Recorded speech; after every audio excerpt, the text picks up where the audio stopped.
అందరికీ నమస్కారం. నేను మీ మురళిని. ప్రేమించడం వేరు, ప్రేమించండి అని డిమాండ్ చేయడం వేరు. ప్రేమ అనేది మనసులోంచి రావాలి. లేదు అని అంటే దాన్ని సైకోయిజం అని అంటారు. అంటే ఒక అమ్మాయిని మనం ప్రేమించాలి అని అనుకుంటే ఆ అమ్మాయికి కూడా మనకు ప్రేమించాలి అని అనిపించాలి. ఆ అమ్మాయికి కూడా అప్పుడే కదా ప్రేమ అని అంటారు. లేదు ఆ అమ్మాయి చీకొడుతూ ఉంటే నన్ను ప్రేమించు అని కూడా నడుస్తూ ఉంటే దాన్ని సైకోయిజమే అని అంటారు. అది మనందరికీ తెలిసిందే. దీనికి దగ్గరగా ఉత్తర కొరియాలో నియంత మనందరికీ తెలుసు కిమ్. తను చేసిందే చట్టం, తను మాట్లాడిందే ఇంకా ఆదేశం అన్నట్టు ఉంటుంది. అతను ఆదేశాలు మాత్రమే అక్కడ ఉత్తర కొరియాలో నడుస్తూ ఉంటాయి. ఆయన ఏం చెప్తే అది. మీరు హెయిర్ కటింగ్ ఇట్లా వేసుకోవాలి, అవును అందరూ అలాగే వేసుకోవాలి.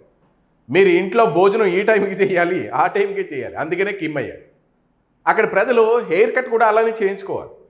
ఆయన ఫోటోలు మాత్రమే ఇంట్లో పెట్టుకోవాలి. ఆయన చెప్పినట్టుగానే నడుచుకోవాలి, లేదా వెంటనే సఫా. చివరికి ఆయన తిన్న తిండి అక్కడ ప్రజలు తినాలి. ఒక ముక్కలో చెప్పాలంటే ఆయన ఏం చెప్తే అక్కడ ప్రజలు అదే చెయ్యాలి. కాదు కూడదు అంటే మాత్రం నెక్స్ట్ బర్త్డే కాడు ఉండడు. కిమ్ వ్యవహార శైలి పట్ల ప్రపంచ దేశాలు కూడా ఆశ్చర్యపోతూ ఉంటాయి. ఆ దేశాల నేతలు కూడా ముక్కు మీద వేలేసుకుంటూ ఉంటారు. చాలామంది ఆగ్రహం కూడా వ్యక్తం చేస్తూ ఉంటారు. సరే, ఇదంతా నేను ఎందుకు చెప్పాను, జగన్ గారి ఫోటో వెనకాల పెట్టి ఎందుకయ్యా ఈ సోది అని అంటారా? దానికి దీనికి చాలా పోలిక ఉంది. ప్రజాస్వామ్యంలో ఇలాంటివి సాధ్యం అవుతాయా అంటే ఇప్పుడు నేను చెప్పినవన్నీ కూడా మన ఇండియాలో చేస్తామంటే కుదురుతుందా? ఇప్పుడు మోడీ గారు అలా అన్నారు అని అనుకుందాం. నేను పెంచుకున్నట్టు గడ్డం పెంచుకోండి, నేను వేసుకున్న డ్రెస్ వేసుకోండి, నేను తిన్న ఫుడ్డే తినండి, లేదు నేను ఇలా చెప్తున్నాను అలాగే చేయండి అంటే మనం ఊరుకుంటామా? ఊరుకోం కదా. ప్రజాస్వామ్య దేశంలో అది సాధ్యం అవ్వదు. ఎందుకనంటే మనది ప్రజాస్వామ్య దేశం. ఒక నాయకుడు ఫోటోలు ప్రజలు మొత్తం తమ ఇంట్లో పెట్టుకోవాలి అని చెప్తే వీలవుతుందా? జగన్ గారు నా ఫోటో ప్రతి ఒక్కరి ఇళ్లలో ఉండాలి, నేను చనిపోయిన తర్వాత ప్రతి ఇంట్లో నా ఫోటో ఉండాలి అని హుకుం జారీ చేశారట మొన్న. నిజంగా అది అవుతుందా? ప్రజాస్వామ్యంలో ప్రజలకు స్వేచ్ఛ ఉంటుంది, తమకు నచ్చినట్టుగా ఉండే అవకాశం ఉంటుంది. ఇష్టానుసారంగా వ్యవహరించడానికి అవకాశం ఉండదు. ఎందుకంటే ఇది ప్రజాస్వామ్యం. మనకంటూ కొన్ని హక్కులు ఉన్నాయి. ఆ హక్కుల ప్రకారంగానే మనం నడుస్తూ ఉంటాం. ఎదుటివాడు వచ్చి నువ్వు మాట్లాడొద్దు అంటే మనం ఊరుకుంటావా? ఈ విషయం అన్ని మొత్తం మర్చిపోయారు జగన్ రెడ్డి. అయితే ఇక్కడ మనం ప్రజాస్వామ్య దేశంలో ఉన్నామో లేదనుకున్నారో తెలియదు కానీ జగన్ మరొకసారి క్రిన్స్ కామెడీ చేశారు. ఏకంగా అందరూ నవ్వుకునే విధంగా తను మాట్లాడేశారు. అది ఏంటో తెలుసా? ఆయన ఫోటోలు ప్రజలు వాళ్ళ ఇళ్లలో పెట్టుకోవాలట. అదే ఆయన తపనట, తాపత్రయం అట. మరి ప్రజలు మెచ్చుకునే విధంగా మనం పరిపాలన చేసామనుకోండి, అడుకోవాల్సిన పనే ఉంది. ప్రజలే పెట్టుకుంటారు. ఆటోమేటిక్గా వాళ్ళే ఇళ్లలో తెచ్చి పెట్టుకుంటారు, పెద్ద ఫ్రేమ్ కట్టించి. సీనియర్ ఎన్టీఆర్ గారి ఫోటోలు ప్రతి ఇంట్లో నేటికి కూడా ఉంటాయి. ఎందుకు ఉంటాయి? ఆయన మహానుభావుడు. అప్పుడు పథకాలు ఏమీ లేనటువంటి స్టేజ్లో ప్రజల మధ్యకు వెళ్ళి నిరుపేదలకు కావాల్సిందేంటి, వాళ్ళకి కావాల్సిన కనీస అవసరాలేంటి, వాళ్ళకి ఇవి ఇస్తే వాళ్ళు హ్యాపీగా ఎలా బ్రతుకుతారు అనేవి ఆలోచించి క్షేత్రస్థాయిలో తన పరిశీలన చేసి తను ₹2 బియ్యం కిలో, అప్పుడు ఆ రోజుల్లో అది రికార్డ్ బ్రేక్ అండి. కిలోకి ₹2 డబ్బులు వసూలు చేసి బియ్యం ఇవ్వడం అంటే చాలామంది నిరుపేదలు అతన్ని దేవుడిగా పూజించిన సందర్భాలు కనబడుతున్నాయి. దేవుడిగా నేటికి కొలుస్తారు. నేటికి ఏంటండి, ఇప్పటికి కూడా కిలో ₹2 గవర్నమెంట్ వసూలు చేసి ఇస్తుందంటే అది ఎన్టీ రామారావు గారు పెట్టినటువంటి పథకం. ఆ పథకం ఇప్పటికీ కూడా రన్ అవుతుందంటే అది ఎంత మంచి పథకం మనకు తెలిసిందే కదా. మరి ఎన్టీఆర్ గారి ఫోటో ఎందుకు ఉండదు? ఇళ్లలో ఉంటుంది. ఇక్కడ రూపాయికి కిలో బియ్యం అనే పథకం చెప్తే చాలు ఆయన పేరే కరెక్ట్గా గుర్తొస్తుంది. మన అందరికీ తెలిసిన విషయమే. ఆయన ఫోటో ఇంట్లో ఉండాలి, ఉంటుంది కూడా. ప్రతి పేదవాడు పెట్టుకుంటాడు. ఇకపోతే నెక్స్ట్ మనం నిర్మోహమాటంగా చెప్పాల్సిన పేరు వైఎస్ రాజశేఖర్ రెడ్డి. ఆయన అటువంటి మంచి పని చేశారు. ఎందుకు చేశారు? 108 అంబులెన్స్, ఆరోగ్యశ్రీ పథకం ఎవరు పెట్టలేదు ఇప్పటికొచ్చి. ఆయన సీఎంగా తన పీఠాన్ని అలంకరించినప్పుడు తను మొట్టమొదటి కరెంటు కానివ్వండి, ఆరోగ్యశ్రీ పథకం కానివ్వండి, 108 కానివ్వండి, వాటి ఫైల్స్ మీద సంతకం పెడుతుంటే ప్రజల మొహాల్లో, నిరుపేద ప్రజల మొహాల్లో ఆ కాంతి ఎంత అద్భుతంగా కనిపించింది అయ్యా. అంటే నేటికి ఆరోగ్యశ్రీ అంటే వైఎస్ఆర్, అలాగే నేటికి 108 అంటే వైఎస్ఆర్. రాజశేఖర రెడ్డి గారి పేరు అలా నిలిచిపోయింది. ఇప్పటికీ కూడా 108 అంబులెన్సులు తిరుగుతున్నాయి, ప్రభుత్వ పథకాలు చేస్తున్నాయి, వాట్ ఎవర్ అవన్నీ జరుగుతున్నాయి. కానీ రాజశేఖర రెడ్డి గారి పేరు ఎందుకు మిగిలిపోయింది? మొట్టమొదటిసారిగా ఆరోగ్యశ్రీ పథకం తీసుకొచ్చింది ఆయన, మొట్టమొదటిసారిగా 108 అంబులెన్స్ తీసుకొచ్చింది ఆయన. అందుకని ఆయన ఫోటో ఉంటుంది. చివరికి సైబరాబాద్ పేరు ప్రస్తావనకు వస్తే చంద్రబాబు నాయుడు గారు మరి ఎందుకు గుర్తొస్తున్నారు? హైటెక్ సిటీ అంటే చంద్రబాబు నాయుడు గారు ఎందుకు గుర్తొస్తారు?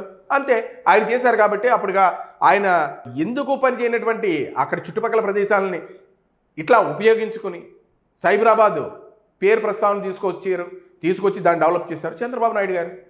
మరి ఆయన కూడా ప్రజలు గుర్తుంటారు. ఇదంతా వారు బలవంతంగా చేయలేదు, ప్రజల్లో ప్రేమను పొందాలి కాబట్టి చేశారు, ఆ స్థాయిలో గౌరవాన్ని పొందారు. అందుకనే కదా ప్రతి ఒక్కరూ కూడా ఆ నాయకులు ఎవరైతే ఉన్నారో ఆయా నాయకుల పేరు చెప్తే దేవుడండి, మహానుభావుడండి అని అంటారు.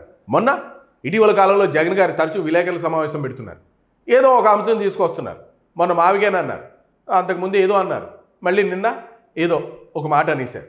పూర్తి స్థాయి సమాచారం లేకుండానే ఇష్టం వచ్చినట్టు మాట్లాడడం, ప్రజల ముందు చులకనైపోవడం. డిఎస్సి విషయంలో అలా చేశారు.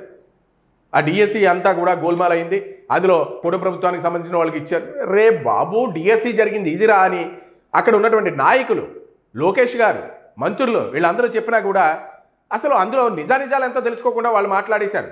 పాపం చులకనైపోయారు. ఇప్పుడు మన ఏదో మీటింగ్ అనే పేరుతో కార్యకర్తలందరినీ కలిసి మాట్లాడారట, అందులో తన ఫోటో గురించి ప్రస్తావన తీసుకొచ్చారట. అదేంటో మరి తెలియదు.